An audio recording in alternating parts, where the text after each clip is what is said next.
reasons known only to God why prayers are answered differently than we hope. But I promise you, they are heard. Tens of thousands fill the conference center in downtown Salt Lake, and millions tune in across the globe as a worldwide religious gathering gets underway. Thanks for being with us today. The first two sessions of General Conference of the Church of Jesus Christ of Latter-day Saints wraps up with another one happening tonight. Now, some have traveled from far distances to be here. News specialist Daniel Woodruff is live outside the conference center. And Daniel, a pretty big day out there so far. Yeah, it really has been. And the next session of conference gets underway in about an hour from now. You can see behind me people already filing into the conference center to be part of that. So far today at General Conference, some very notable moments and very personal words from church leaders to members. On a chilly Saturday morning, thousands flocked to downtown Salt Lake City for General Conference of the Church of Jesus Christ of Latter-day Saints. The global two-day gathering featuring messages of hope and faith. I have learned some lessons recently that, with the Lord's help, I wish to share with you today. Leading off the conference, highly personal remarks from President Jeffrey R. Holland. The new acting president of the Quorum of the 12 Apostles has undergone a number of challenges recently, including the passing of his wife, Patricia. She was a complete daughter of God, an exemplary woman of Christ.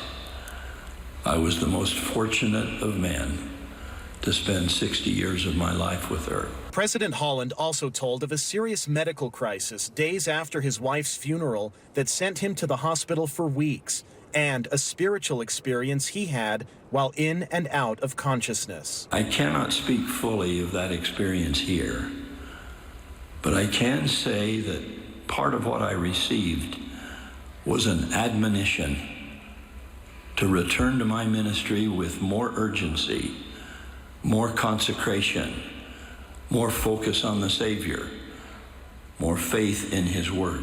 He is so real and genuine and heartfelt and devoted in everything he does. Felt that his past 2 years have been a real trial for him, and yet he's grown in his own personal faith and testimony in amazing ways.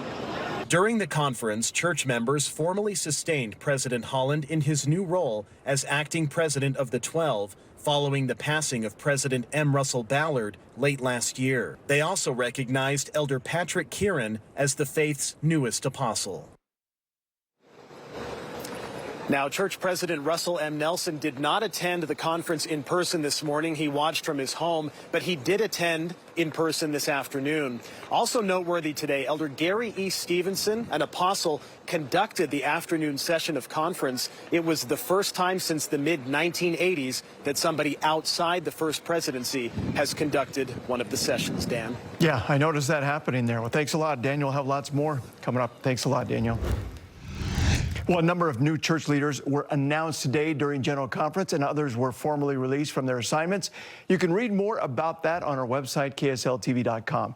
And a reminder, you can watch all of this weekend's General Conference sessions, including the one coming up tonight at 6 o'clock right here on KSL. But you can also tune in on the go from your smartphone. The entirety of the General Conference is being streamed live on the KSL Plus app.